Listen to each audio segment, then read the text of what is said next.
الحمد لله رب العالمين والعاقبة للمتقين والصلاة والسلام على سيد الأنبياء والمرسلين وعلى آله وأصحابه أجمعين أما بعد أعوذ بالله من الشيطان الرجيم بسم الله الرحمن الرحيم ذلك الكتاب لا ريب فيه صدق اللہ العظیم وصدق رسولہ النبی الکریم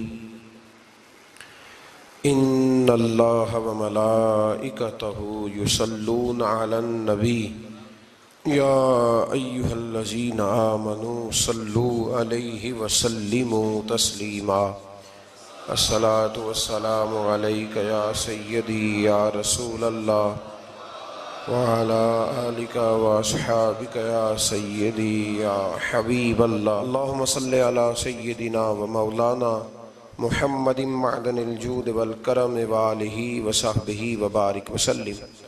تمام تعریفیں حمد و ثنا اللہ تعالیٰ جل مجدہ الکریم کے لیے اور ہر قسم کے درود و سلام نبی رحمت صلی اللہ تعالیٰ علیہ وسلم کی ذات والا صفات کے لیے حمد و صلات کے بعد، عزیز دوستو، قرآن مجید کی دو قسم کی ترتیبیں ہیں۔ ایک قرآن مجید کی ترتیب وہ ہے کہ جس ترتیب سے قرآن مجید نازل ہوا، اور ایک وہ ترتیب ہے جس ترتیب سے نبی کریم علیہ السلام نے، حضور کے صحابہ نے حضور کی تعلیمات کی روشنی میں قرآن پاک کو جمع فرمایا۔ ایک ترتیب نزولی کہلاتی ہے، ایک ترتیب توقیفی کہلاتی ہے، جس ترتیب سے اسے جمع کیا گیا۔ نزول کے اعتبار سے قرآن مجید کی سب سے پہلی سورہ مبارکہ سورہ اقرا ہے، اس کی ابتدائی آیات نازل ہوئیں، اور ترتیب کے لحاظ سے جو مصحف کے اندر قرآن پاک میں ترتیب ہے، اس لحاظ سے قرآن مجید کی پہلی سورہ کا نام سورہ فاتحہ ہے، اور نبی کریم علیہ السلام نے فرمایا یہ سورہ فاتحہ اتنی شاندار ہے کہ ایسے کلمات کسی اور امت کو نہیں ملے جیسے اللہ نے سورہ فاتحہ میں ہمیں عطا فرمائے ہیں۔ قرآن پاک میں دو قسم کی صورتیں، ایک تو یہ میں نے عرض کر دی اس کی ترتیب، اسی طرح دو قسم کی صورتیں، کچھ مکی صورتیں ہیں اور کچھ مدنی صورتیں ہیں۔ ہمارے طالب علم اکثر اسکولوں اور کالجوں میں یہ سمجھتے ہیں کہ جو مکے میں نازل ہوئی وہ مکی ہیں، جو مدینے میں نازل ہوئی وہ مدنی ہیں، حالانکہ ایسا نہیں ہے۔ جو ہجرت سے پہلے نازل ہوئی وہ مکی ہیں، اور جو ہجرت کے بعد نازل ہوئی وہ مدنی ہیں۔ وہ آیت اگر بدر میں بھی نازل ہو نا، کچھ قرآن مجید کی آیات مختلف مقامات پر بھی نازل ہوئی ہیں، مختلف مقامات پر۔ حضور بدر میں تھے تو وہاں بھی قرآن مجید نازل ہوا، نبی کریم علیہ السلام احد میں تھے تو وہاں بھی قرآن پاک نازل ہوا۔ تو ترتیب یہ کی جائے گی کہ جو صورتیں ہجرت سے پہلے نازل ہوئیں وہ مکی ہیں، اور جو ہجرت کے بعد نازل ہوئیں وہ مدنی ہیں۔ سورہ فاتحہ کا آغاز اور قرآن مجید کی ہر سورت کا آغاز سوائے سورہ توبہ کے بسم اللہ شریف سے ہوتا ہے، اور نبی کریم علیہ السلام نے اتنا زور دیا کہ حضور فرمانے لگے دروازہ بند کرنے سے پہلے بھی بسم اللہ شریف پڑھا کرو، اور برتن ڈھانپنے سے پہلے بھی بسم اللہ شریف پڑھا کرو۔ نبی پاک علیہ السلام نے ہر جائز اور مستحسن کام سے قبل بسم اللہ شریف پڑھنے کو حکم دیا۔ بسم اللہ کے مفاہیم کیا ہیں؟ فرمایا بسم اللہ الرحمن الرحیم، اللہ کے نام سے شروع جو بڑا ہی مہربان نہایت رحم کرنے والا ہے۔ باقی ترجمہ کرنے والوں نے کہا کہ شروع اللہ کے نام سے، تو اعلیٰ حضرت فرمانے لگے کہ پھر تو شروع سے ہو گیا، پھر تو شروع سے ہو گیا، تو حضور پھر کیا ترجمہ کریں؟ فرمانے لگے یہ ترجمہ نہ کرو کہ شروع اللہ کے نام سے، بلکہ ترجمہ یہ کرو کہ اللہ کے نام سے شروع۔ یہ دیکھیں نا، سوچ ہے نا بزرگوں کی، اللہ کے نام سے، تاکہ واقعی اللہ کے نام سے شروع ہو۔ پھر ارشاد فرمایا الحمدللہ رب العالمین، تمام تعریفیں اللہ کے لیے جو تمام جہانوں کو پالنے والا ہے۔ جب انسان کو تھوڑا سا ترجمہ آتا ہو نا، اس کی تھوڑی توجہ ہو، اسے نماز پڑھنے کا بھی بڑا ہی مزہ آتا ہے۔ نبی کریم علیہ السلام فرماتے ہیں، رب فرماتا ہے یہ سورہ فاتحہ میرے اور میرے بندے کے درمیان آدھی آدھی ہے۔ آدھی میری ہے آدھی میرے بندے کی ہے. جب وہ کہتا ہے نا مالک یوم الدین تو یہاں تک وہ میری تعریف کرتا ہے. ایاک نعبد و ایاک نستعین تک پہنچتا ہے تو اب میرا اور اس کا آدھا آدھا کام شروع ہو جاتا ہے. پھر آگے میرا بندہ جب مجھ سے دعا مانگتا ہے تو یہ اس کے الفاظ ہیں جو میں اپنے فضل سے قبول فرمایا کرتا ہوں. تو ارشاد فرمایا تمام تعریفیں اللہ کے لیے جو تمام جہانوں کا پالنے والا ہے. الرحمن الرحیم، بڑا ہی مہربان ہے نہایت.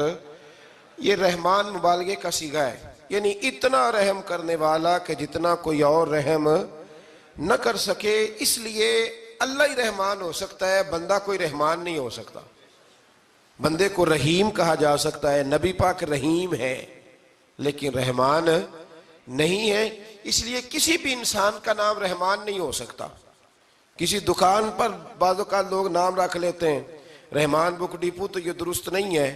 بندے کا نام رحمان نہیں ہو سکتا، عبد الرحمان. اس لیے کہ یہ لفظ رحمان خدا کے علاوہ کسی اور کے لیے بولنا درست نہیں ہے. پھر ارشاد فرمایا مالک یوم الدین، اللہ مالک ہے قیامت کے دن کا. تو یا اللہ آج کے دن کا مالک بھی تو ہی ہے. آج جو یکم رمضان مبارک ہے تو اس دن کا مالک بھی اللہ ہی ہے. تو یہ جو خاص کر کہا مالک یوم الدین، اس کا معنی یہ ہے کہ یہاں کچھ لوگ عارضی طور بھی تو بعض چیزوں کے مالک ہیں نا. یہ زمین میری ہے، یہ گھڑی میری ہے، یہ گھر میرا ہے، یہ بچے میرے ہیں. عارضی طور پر بھی تو لوگ مالک ہیں، لیکن قیامت کے دن عارضی طور پر بھی کوئی مالک نہیں ہوگا. قیامت میں ساری بادشاہی فقط میرے اللہ کی ہوگی. بلکہ رب کریم فرمائے گا کہاں ہیں وہ لوگ جو دنیا میں بادشاہ بنا کرتے تھے؟ کدھر ہے؟ بڑے بڑے کج کلا جو کہتے تھے کہ ہم اٹھتے ہیں تو لوگ اٹھتے ہیں، بیٹھتے ہیں تو دنیا بیٹھ جاتی، وہ کہاں ہے؟ جب کوئی نہیں بولے گا تو رب فرمائے گا للہ الواحد القہار، آج ایک رب واحد اور قہار کی حکمرانی ہے. پھر ارشاد فرمایا ایاک نعبد و ایاک نستعین، بے شک ہم تیری ہی عبادت کرتے ہیں اور تجھی سے مدد چاہتے ہیں. عبادت بھی اللہ کی ہے اور مدد بھی. یہ جو بندوں کے ذریعے بعض اوقات مدد ہوتی ہے تو یہ مدد بھی اللہ کی ہے، یہ مدد بھی اللہ کی ہے. یہ کسی بندے نے مائک بنایا ہے جس کی مدد سے آپ تک آواز جا رہی ہے، تو اس کو عقل کس نے دی تھی بنانے کی؟ تو پھر مدد کس کی ہوئی؟ اللہ کی. تو دنیا میں کوئی بھی جو مدد کرتا ہے وہ اللہ کے ولی کریں، نبی کرے، پیغمبر کریں، تو وہ مدد کس کی ہے؟ اللہ کی. اس لیے کہ وہ ذاتی طور پر کچھ بھی نہیں کر سکتے. اگر اللہ انہیں توفیق نہ دے وہ کسی کی مدد نہیں کر سکتے. تو ایاک نعبد و ایاک نستعین، ہم تیری ہی عبادت کرتے ہیں، تجھی سے مدد چاہتے ہیں. اہدنا الصراط المستقیم، اے اللہ ہمیں سیدھا راستہ دکھا. کون سا راستہ سیدھا ہے؟ کون سا راستہ سیدھا ہے؟ تو اللہ نے خود ہی فرمایا ایسے ہی نہ بھٹک جانا، راستہ سیدھا وہ ہے صراط الذین انعمت علیہم، ان لوگوں کا راستہ سیدھا ہے جن پر اللہ نے انعام فرمایا ہے. اور وہ کون ہے؟ قرآن مجید نے خود فرمایا انعم اللہ علیہم من النبیین والصدیقین والشہداء والصالحین. وہ نبی ہیں، صدیق ہیں، شہید ہیں اور نیک لوگ ہیں. فرمایا اپنی مرضی کے راستے پہ چلو گے تو بھٹک جاؤ گے. رب کی بارگاہ میں سوال کرنا کہ وہ تمہیں نبیوں کے، صدیقوں کے، شہیدوں کے اور نیک لوگوں کے راستے پہ چلائے.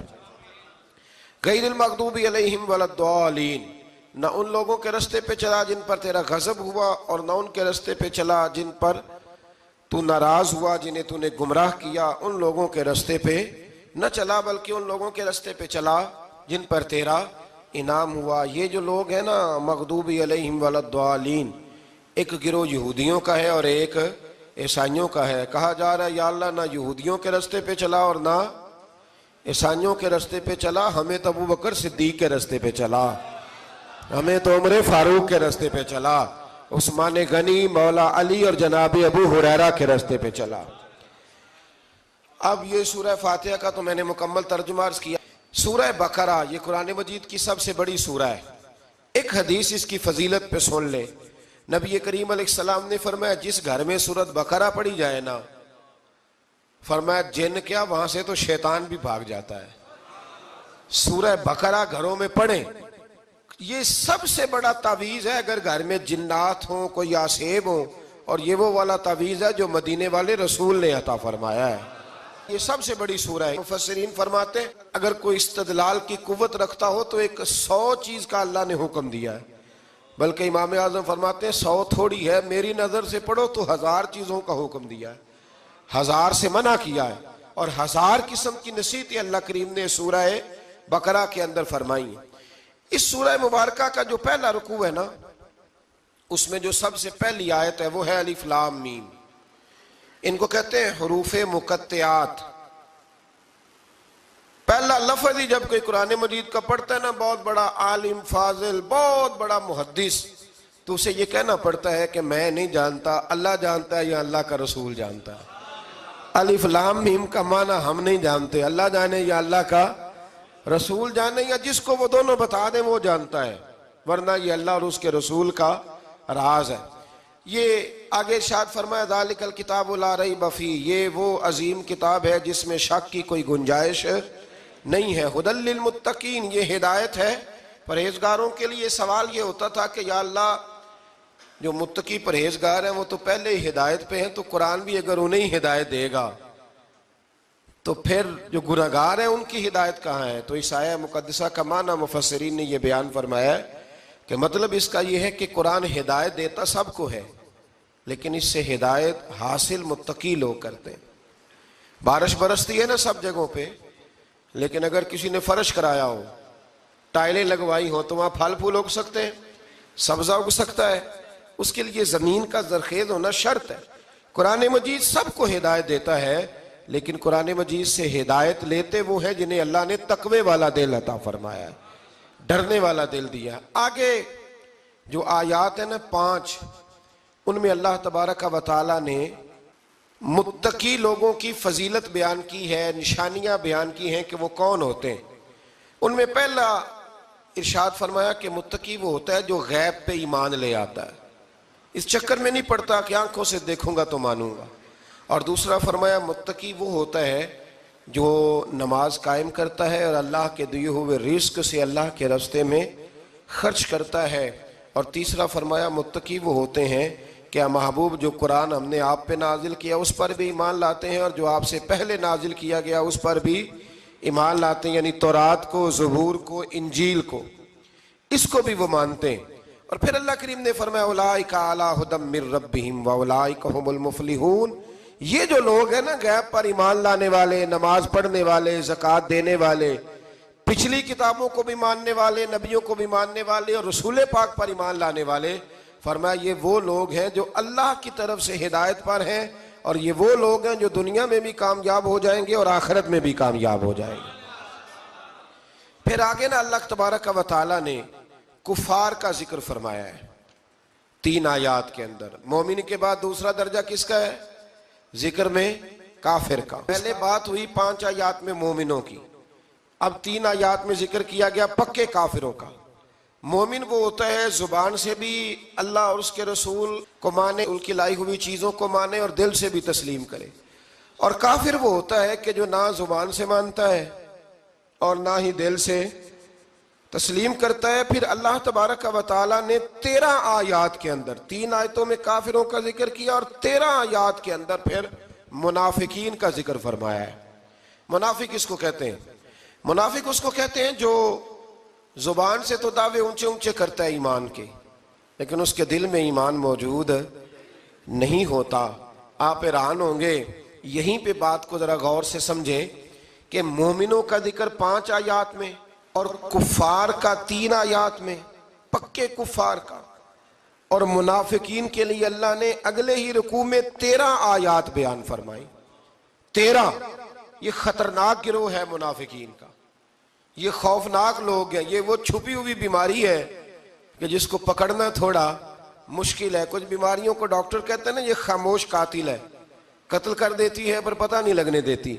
اسی طرح منافقین کا ٹولہ ہے. قرآن مجید کہتا ہے ان منافقین کے بارے میں وَمِنَ النَّاسِ مَن يَقُولُ آمَنَّا بِاللَّهِ وَبِالْيَوْمِ الْآخِرِ وَمَا هُمْ بِمُؤْمِنِينَ. اے محبوب کچھ لوگ کہتے ہیں ہم اللہ اور آخرت پر ایمان لائے، لیکن وہ ایمان لانے والے نہیں ہیں. تو جب رب کہتا ہے نہیں ہے، آج کسی کو کہہ دیا جائے نا کہ وہ بندہ جھوٹا کلمہ پڑھتا ہے، اس کی باتیں نہیں بتاتی، تو کہتے ہو آپ ایک کلمہ گو کو برا کہہ رہے ہیں. تو یہاں تو اللہ ان کے کلمے کا بھی اعلان فرما رہا ہے اور ان کے نفاق کا بھی اعلان 13 آیات میں. اور رب فرماتا ہے یخادعون اللہ والذین آمنوا وما یخدعون الا انفسهم وما یشعرون. فرمایا وہ اللہ کو دھوکہ دینا چاہتے ہیں مومنوں کو، حالانکہ نہیں دھوکہ دیتے مگر اپنی ہی جانوں کو، انہیں شعور ہی نہیں. اللہ تبارک و تعالیٰ نے 13 آیات کے اندر مکہ مکرمہ میں منافق کوئی نہیں تھا جب تک حضور نے ہجرت نہیں کی تھی. کیوں؟ اس لیے کہ وہاں جو کلمہ پڑھتا تھا اسے مار کھانی پڑتی تھی. تو کسی کو کیا مصیبت پڑی تھی؟ جھوٹا کلمہ پڑھ کے مار کھائے. مدینے میں جب اسلامی حکومت قائم ہو گئی نا تو کچھ لوگوں نے اسلامی حکومت سے فائدہ لینے کے لیے جھوٹے موٹے کلمے پڑھ لیے، اندر کفر رکھتے تھے، اوپر سے اظہار اسلام کرتے تھے. تو رب فرماتا ہے کہ ان کا یہ ایمان قابل قبول نہیں ہے. تو یا اللہ پھر کس کا ایمان قابل قبول ہے؟ تو اللہ کریم نے فرمایا وَإِذَا قِيلَ لَهُمْ آمِنُوا كَمَا آمَنَ النَّاسِ، جب ان سے کہا جاتا ہے نا اس طرح ایمان لاؤ جس طرح دوسرے لوگ لائے، یعنی ابو بکر صدیق کی طرح ایمان لاؤ، عمر فاروق کی طرح ایمان لاؤ، عثمان غنی کی طرح، مولا علی کی طرح، بلال حبشی کی طرح، تو کیا جواب دیتے ہیں؟ قَالُوا وَنُؤْمِنُوا كَمَا آمَنَ السُّفَهَاءُ، کیا اس طرح ایمان لائے جس طرح یہ بیوقوف ایمان لائے؟ الا انہم ہم السفہاء، اللہ فرماتا ہے خبردار بے شک وہی بیوقوف ہے، ولکن لا یعلمون، لیکن انہیں اس کا علم نہیں ہے. وہ کہا کرتے تھے کہ یہ تو بیوقوف ہے معاذ اللہ. ابو بکر صدیق نے سارا ہی مال دے دیا نبی پاک کو، عمر فاروق نے آدھا دے دیا، مولا علی نے سارا کچھ حضور کے نام کر دیا، عثمان جو کماتے محنت کے ساتھ وہ سارا وہاں جا کے پیش کر دیتے، تو بیوقوفی ہے. آج بھی کچھ لوگ کہتے ہیں کلمہ پڑھنا چاہیے سیدھا سیدھا. یہ کیا بات ہو گئی کہ اب بندہ مسیتڑی ہو جائے؟ کاروبار بھی تو کرنا ہے نا، نماز روزہ بھی، تو بیوقوفی ہے. اللہ جواب دیتا ہے، فرمایا الا انہم ہم السفہاء، خبردار بیوقوف تو تم ہو کہ میرے محبوب کی شریعت کا، دین کا، روحانیت کا سورج چمک رہا اور تم نے فیض ہی کوئی نہیں حاصل کیا. تو میرے بھائیوں، صحابہ کا ایمان وہ ایمان ہے، اہل بیت نبوت کا وہ ایمان ہے کہ اللہ کو ایمان بھی وہ والا پسند ہے جو حضور کے غلاموں جیسا ایمان ہو. اللہ تبارک و تعالیٰ نے منافقین کا ذکر فرمایا تو پھر اللہ کریم نے فرمایا یہ تو وہ بیوقوف لوگ ہیں اس آدمی کی طرح جو آگ جب پوری جلا لیتا ہے نا روشنی پھیل جاتی ہے تو پھر اللہ اس کا نور لے جاتا ہے. انہوں نے بھی چلاکیاں کر کے تھوڑا سا ماحول بنایا تھا تو اللہ نے ان کے سارے پردے کھول دیے. ان کے پاس کچھ باقی بچا، ان کے پردے کھول گئے. رسول کریم علیہ السلام کی بارگاہ میں نا ایک دن ان منافقین نے شرارت کر دی. منافقین نے شرارت کیا کی؟ جب حضور صلی اللہ علیہ وسلم نے فرمایا نا پوچھو جو پوچھنا ہے، تو امام راضی کہتے ہیں یہ پیچھے نمازیں پڑھتے تھے، یہ 313 تھے حضور کے پیچھے. اگر مدینے میں رہ کے منافق ہو سکتے ہیں تو باقی ملکوں میں بھی تو ہو ہی سکتے ہیں نا جی. حضور کے پیچھے نمازیں پڑھتے تھے تو ایک دن کہنے لگے نہیں یہ کہتے ہیں جو مرضی پوچھو تو ہم پیچھے نمازیں پڑھتے ہیں، ہمارا انہیں پتہ نہیں. جب یہ اعتراض کیا نا حضور کے علم پر، آپ سمجھ لیں کہ حضور کے علم پر اعتراض کرنا طریقہ کس کا ہے؟ طریقہ کس کا ہے حضور کے علم مبارک پر اعتراض کرنا؟ کہنے لگے پیچھے نمازیں پڑھتے ہیں، انہیں پتہ ہی نہیں. جب یہ کہا تو اللہ کے رسول نے نا، جمعے والا دن تھا، حضور نے فرمایا میرے علم پر اعتراض کرتے ہو؟ 70 بندے نام لے کر اور ولدیتیں لے کر، بلکہ بہت سارے ایسے تھے جنہیں کنفرم ہو گیا کہ ولدیت اصل میں ہے کیا، انہیں طے ہو گیا. حضور کے بے ادب کے لیے یہ طے کرنا بھی مشکل ہوتا ہے نا. طے ہو گیا کہ ولدیت ہے کیا. 70 بندے نام لے کے حضور نے مسجد نبی سے نکال دیے. فرمایا یا فلاں بن فلاں قم فخرج فإنک منافق، او فلاں کے بیٹے فلاں کھڑا ہو جا، نکل جا، تو منافق ہے. حضور نے 70 بندے نکال دیے. اب 70 بندے اکٹھے گلی میں نکلیں تو رش تو پڑ جاتا ہے نا. حضرت عمر فاروق لیٹ ہو گئے، جمعے میں آ رہے تھے. ان کو جاتے ہوئے دیکھا تو عمر فاروق فرمانے لگے جمعہ ہو گیا ہے. بھئی 70 بندے نکل آئے باہر، جمعہ ہو گیا ہے. تو ایک منافق کہنے لگا تھا کہ نہیں حضور نے نکال دیا. تو عبداللہ بن ابی سلول جو ان کا سربراہ تھا نا، وہ کہنے لگا چپ کر. حضرت عمر سے کہنے لگا ہاں جی ہو گیا ہے. وہ بھی کہنے لگا تھا نہیں ہوا، ہمیں نکال دیا گیا ہے. تو یہ سردار بولا، کہنے لگا ہو گیا ہو گیا. حضرت عمر کہنے لگے چلو جمعہ ہو گیا تو جا کے اندر حضور کی زیارت ہی کر لیتا ہوں، لیٹ تو ہو ہی گیا ہوں۔ حضرت عمر اندر چلے گئے تو پیچھے سے وہ منافقین اپنے سردار سے کہنے لگے کہ 2 منٹ میں عمر کو پتہ چل جائے گا کہ تم نے جھوٹ بولا ہے۔ عمر کو جا کے پتہ چل جائے، کہنے لگا بڑے پاگل ہو، میں نے تمہاری جان بچائی ہے، نبی پاک نے تو مسجد سے نکالا ہے نا۔ تو عمر کو پتہ چل جاتا نا منافق ہیں، تو ابو بکر بھی مسجد میں تھے، علی بھی مسجد میں تھے، عثمان بھی مسجد میں تھے، بچانے والا ہی کوئی نہیں تھا۔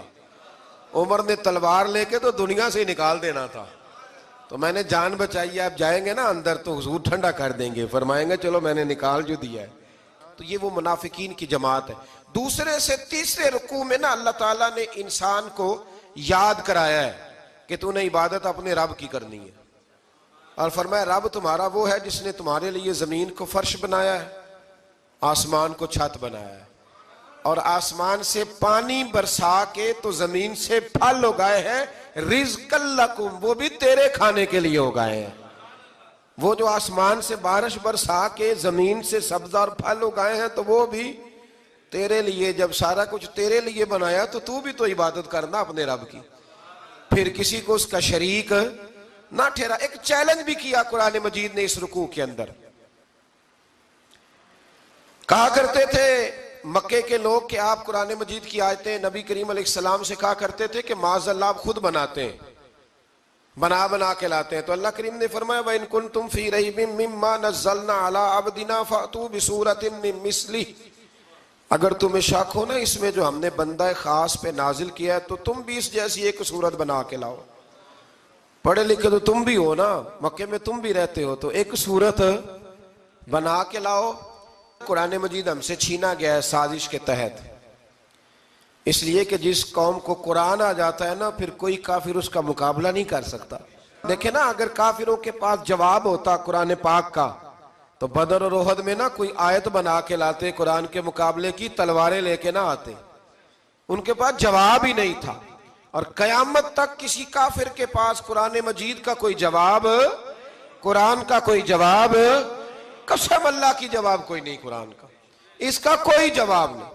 کیا بات ہے قرآن پاک کی۔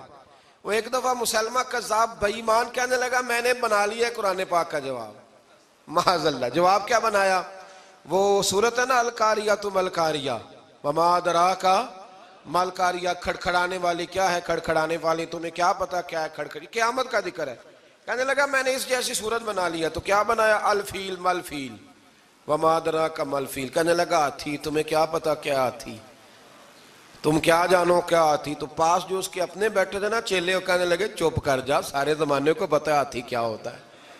تو پاگل ہے، اس کے 2 کان ہوتے ہیں، ایک سونڈ ہوتی ہے، 4 اس کے پیر ہوتے ہیں۔ بیوقوف آدمی قرآن کا مقابلہ کرنا ہے تو کچھ چج کے ساتھ کر، پاگلوں کی طرح مقابلہ کرے گا، جوتے کھائے گا بھی، ہمیں بھی پڑھوائے گا۔ تو قرآن مجید کا کوئی مقابلہ کر سکا؟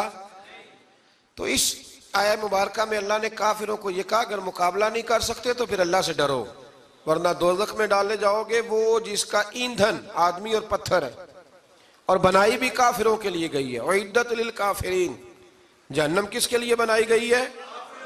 کافروں اور منافقوں کے لیے۔ مسلمانوں کے لیے بنائی گئی، مسلمان مرضی سے چھلانگے لگائیں تو ان کی موج ہے، ورنہ ان کے لیے جہنم، ان کے لیے اللہ نے جنت بنائی ہے۔ اور یہ بات کرتے ہی رب کریم نے فرمایا اے محبوب علیہ السلام مومنوں کو خوشخبری دے دیں کہ اللہ نے ان کے لیے جنت بنائی ہے، اس میں باغات ہیں، انہیں رزق دیا جائے گا کھانے کے لیے، اور اس میں انہیں پاکیزہ بیویاں دی جائیں گی، اور پھر وہ اس میں ہمیشہ رہیں گے، انہیں اس سے نکالا نہیں جائے گا۔ آگے جو آیات کریمہ ہے نا اس کے اندر اللہ تبارک و تعالیٰ نے فرمایا ہے کہ اللہ حیا نہیں کرتا سمجھانے کے لیے، مچھر کی مثال بھی دینی پڑے۔ فرمایا قرآن سے کچھ لوگ ہدایت حاصل کرتے ہیں اور کچھ گمراہ ہو جاتے ہیں۔ جب لوگ اپنی مرضی کی تشریحات چاہتے ہیں تو گمراہ ہوتے ہیں، اور جب قرآن کو رسول اللہ صلی اللہ علیہ وسلم اور امت مسلمہ کی تشریحات کی روشنی میں سمجھتے ہیں تو پھر اللہ ہدایت عطا فرماتا ہے۔ پھر اللہ تبارک و تعالیٰ نے آگے ارشاد فرمایا حضرت آدم کی پیدائش کا واقعہ۔ کچھ مفسرین نے لکھا اللہ نے مشورہ کیا تھا فرشتوں سے، وَإِذْ قَالَ رَبُّكَ لِلْمَلَائِكَةِ إِنِّي جَاعِلٌ فِي الْأَرْضِ خَلِيفَةً، لیکن کچھ مفسرین کہتے ہیں کہ اللہ کو ضرورت نہیں فرشتوں سے مشورہ کرنے کی. اللہ نے فرشتوں سے مشورہ نہیں کیا، بلکہ رب نے انہیں آگاہ فرمایا تھا کہ میں لگا ہوں زمین پہ اپنا نائب بنانے، میں خلافت دینے لگا ہوں زمین پہ. اب یہ تو دینے والی کی مرضی ہے نا اس نے کس کو دینی ہے، یہ تو دینے والے کی مرضی ہے نا اس نے. تو کچھ لوگ کہتے ہیں کہ دینے والے سے زیادہ ہمیں پتہ ہے.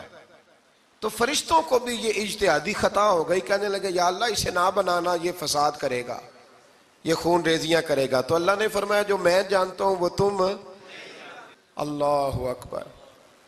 امام راضی فرماتے جب رمضان آتا ہے تو اللہ فرشتوں سے کہتا ہے ذرا یہ کھول کے دروازے دیکھو نا یہ زمین پہ کیا کر رہے ہیں.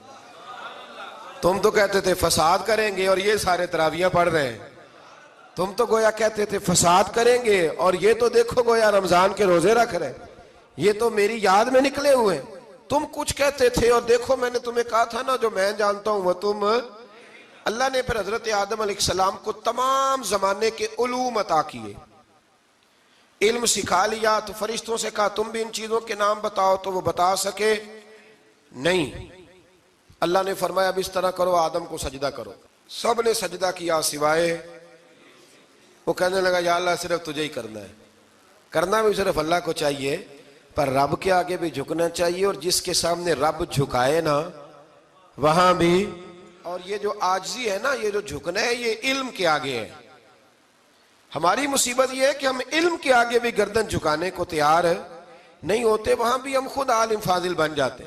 تو فرمایا کہ سب سے کہا سجدہ کرو. سب نے سجدہ کیا سوائے ابلیس کے. تو پھر ہوا کیا وکان من الکافرین، وہ کافروں میں سے ہو گیا. پھر اللہ نے حضرت آدم کو اور جناب حوا کو نا مقام دے دیا جنت میں رہنے کے لیے، اور کہا سارا کچھ کھانا، درخت کے قریب نہ جانا. ابھی آپ کسی سے کہہ دیں تھوڑا سا کہ پیچھے نہ دیکھنا، یعنی اگر میری سمجھ لیں ادب کی وجہ سے کوئی 1.5-2 منٹ یا 6 منٹ نہیں بھی نہ دیکھے گا تو سوچے گا ضرور کہ پتہ نہیں اب پیچھے کیا ہے، مصیبت کیا ہے. یعنی آپ کہہ کے دیکھ لیں کسی کو، پیچھے نہ دیکھنا. فطرت ہے نا انسان کی، وہ جستجو کرتا ہے. کہا اس درخت کے پاس نہ جانا. تو حضرت حوا سلام اللہ علیہ کہتے ہیں دل میں خیال رہتا تھا کہ آخر ہے کیا درخت کے پاس. یہی انسان کا عقیدہ توحید ہے کہ جہاں سے رب منع کر دے وہاں وہ منع ہو جائے. اور یہ ان کی خطا نہیں تھی، یہ اللہ کی حکمت تھی، چونکہ رب نے تو پہلے کہہ دیا تھا بنایا ہی زمین کے لیے، تو یہ تو سارا کچھ ہونا تھا تو زمین پہ آنا تھا نا. تو حضرت حوا اور جناب آدم کے پاس شیطان آیا. اب اس کو نکال تو دیا تھا پر ابھی اس کا جنت میں آنا جانا بند نہیں ہوا تھا، یہ بھی اللہ کی حکمت تھی. تو وہ کہنے لگا تمہیں پتہ ہے بعد میں مر جاؤ گے. تو حضرت حوا کہنے لگی کیا موت بھی آئے گی؟ کہاں، اس کی تکلیف بھی بڑی ہوگی، تو پھر بچیں گے کیسے؟ تو کہنے لگے پھل کھا لو اس درخت کا. تو بچنے کے لیے پھل کھایا تھا. جس طرح لوگ آج بہت سارے کام بچنے کے لیے کرتے ہیں پر بچ سکتے، بچنے کے لیے پھل کھایا. تو اللہ نے فرمایا زمین پہ چلے جاؤ. تو حضرت آدم زمین پہ آئے. پھر کئی 100 سال روتے رہے. فَتَلَقَّى آدَمُ مِن رَبِّهِ کَلِمَاتٍ. تو پھر اللہ نے خود ہی جناب آدم کو کچھ کلمے سکھائے. علامہ اسماعیل لکی فرماتے ہیں وہ کلمے یہ تھے کہ حضرت آدم نے میرے نبی کا وسیلہ پیش کیا، تو اللہ کریم نے جناب آدم کی دعا کو مقبول فرما لیا. پھر آگے بنی اسرائیل کا ذکر آ جاتا ہے. اللہ تعالیٰ نے بنی اسرائیل، آج آپ اسی قوم کو یہودی کہتے ہیں، ان کو اللہ نے اس زمانے میں فضیلت عطا کی تھی بہت زیادہ. تو عرب کے اندر جب نبی پاک علیہ السلام نے اعلان نبوت کیا تو کچھ لوگوں نے یہ کہہ دیا کہ اگر یہ یہودی کلمہ پڑھ لیں گے تو ہم بھی پڑھ لیں گے. تو پھر اللہ نے انہیں یاد کرایا کہ تم اصل میں کیا ہو، تمہیں کلمہ پڑھنا چاہیے. تو اہل یہود کا تذکرہ کرتے کرتے رب کریم نے ایک بات یہ بھی ارشاد فرمائی کہ تم لوگوں کو تو کہتے رہے ہو کہ وہ نبی آنے والے ہیں، وہ نبی آنے والے ہیں، اور جب آ گئے ہیں تو ماننے کو تیار نہیں ہو. تو فرمایا تأمرون الناس بالبر وَتَنْسَوْنَ أَنفُسَكُمْ وَأَنْتُمْ تَتْلُونَ الْكِتَابَ. لوگوں کو بھلائی کا حکم دیتے ہو اور اپنے آپ کو بھول جاتے ہو. افلا تعقلون، تمہیں عقل نہیں؟ پھر اللہ نے انہیں یہ بھی یاد کرایا کہ یاد کرو وہ زمانہ کہ جب فرعون نے خواب دیکھ لیا تھا کہ کوئی بچہ اس کی سلطنت کو تباہ کرے گا، تو پھر اس نے تمہارے بچوں کو ذبح کرانا شروع کیا اور تمہاری بیٹیوں کو چھوڑتا تھا. فرمایا یہ بھی تو تم نے دیکھا. میں نے تمہیں پھر تم سے کہا جہاد کرو قوم عمالقہ کے خلاف، تو مقام طیہ میں جا کے یہ لوگ کہنے لگے ہم سے جہاد نہیں ہوتا. اللہ نے انہیں ایک میدان میں قید کر دیا. بڑی دلچسپ بات. قید تو لوگ ہوتے ہیں نا چار دیواری میں, تو اللہ نے بنی اسرائیل والوں کو جب انہوں نے کہا جہاد نہیں کریں گے تو اللہ نے میدان میں قید کر دیا. میدان میں. یہ یاد رکھیں, جب انسان اللہ کی نافرمانی کرتا ہے تو اسے ایسی قید ملتی ہے جس کا اس نے تصور بھی نہیں کیا ہوتا. ایک میدان ہے مقام طیہ, قید ہو گئے. سارا دن سفر کرتے تھے, سارا دن. تو رات کو تھک کے سوتے تھے, صبح اٹھتے تھے نا جب, تو وہیں ہوتے تھے جہاں کل صبح چلے تھے. تو رب جب کسی کو قیدی بناتا ہے تو اسے زنجیروں کی, سلاخوں کی ضرورت. دعا فرمائیں اللہ تبارک و تعالی غموں سے نجات عطا فرمائے. یہ دعا فرمائیں. ایسی قید دیتا ہے کہ جس سے پھر چھٹکارا ہو سکتا. تو بنی اسرائیل کا بہت زیادہ تذکرہ اس پارے میں اللہ تبارک و تعالی نے پھر بیان کیا, اور پھر کہا کہ انہیں جو حکم دیا جاتا تھا یہ اس کی سرتابی کرتے تھے. پھر اللہ نے ان پر ذلت نازل کر دی اور یہ ہمیشہ اس کا شکار رہے. قوم سبت کا ذکر فرمایا اللہ نے. ہفتے والے دن کچھ لوگ نافرمانی کرتے تھے. ہمارے بھی ہیلے بہانے ہیں نا آج کل کاروبار میں. تو اسی سپارے کی آیت نمبر 65 کے اندر اللہ تعالیٰ نے حضرت داؤد کی قوم کا ذکر کیا کہ اللہ نے انہیں حکم دیا تھا کہ ہفتے والے دن مچھلیاں نہیں پکڑنی. تو وہ کہتے تھے چلو ہاتھ لگا کے نہیں پکڑنی, ہاتھ لگا کے. وہ ہمارے لوگ ہیلے بہانے تلاش کر لیتے ہیں نا.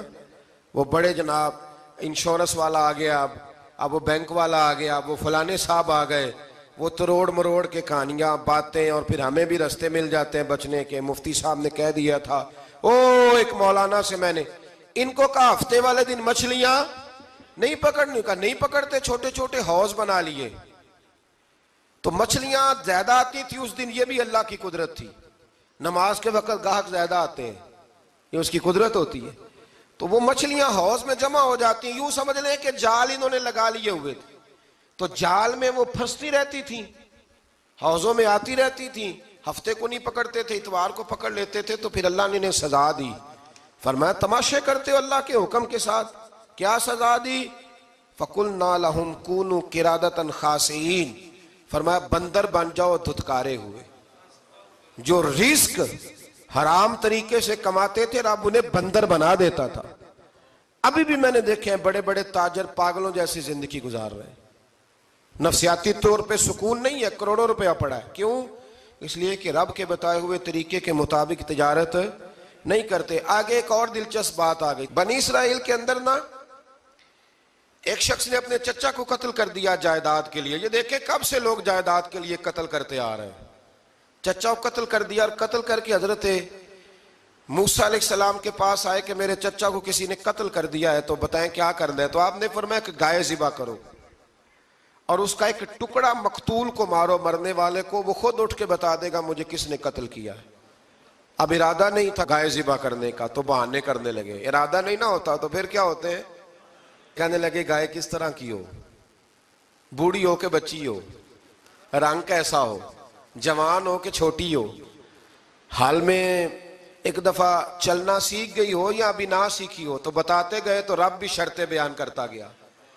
گہرے زرد رنگ کی ہو, حال کے اندر اسے نہ چلایا گیا ہو, پانی نہ نکالا گیا ہو, نہ بچی ہو نہ جوان ہو, اس کے درمیان ہو. یہ ساری شرطیں کہاں پائی جاتی تھیں؟ حضرت موسیٰ علیہ السلام کی قوم کا ایک شخص تھا جو اللہ کا ولی تھا. وہ جب انتقال کرنے لگا نا, اللہ اکبر, دیکھو رب ولیوں کی اولادوں پر بھی کتنا فضل فرماتا ہے. وہ جب انتقال کرنے لگا تو ایک اس کے پاس چھوٹی سی بچیا تھی, گائے کی بچی. اس نے جنگل میں چھوڑ دی. کہنے لگا یا اللہ میں تیرے نام پہ چھوڑتا ہوں, میرا بچہ جوان ہو جائے تو اسے دے دینا, اور تو سرمایہ ہی کوئی نہیں.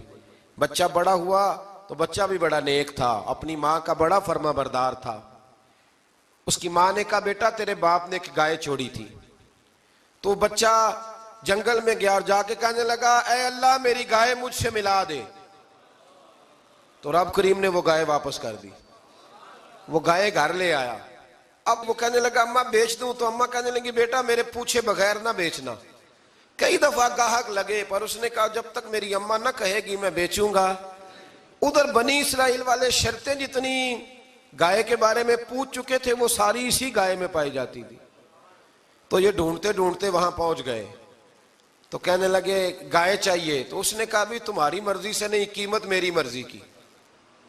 ایک مفسر نے تو یہاں تک لکھا ہے کہ اس نے کہا گائے ذبح کر کے نا، تو جتنا گائے کے اندر گوشت ہوگا نا اتنا ہی کھال کے اندر تم مجھے مال بھر کے دو گے، اتنے ہی سکے بھر کے دو گے، اتنی اشرفیاں بھر کے دو گے، تو پھر تمہیں گائے دوں گا۔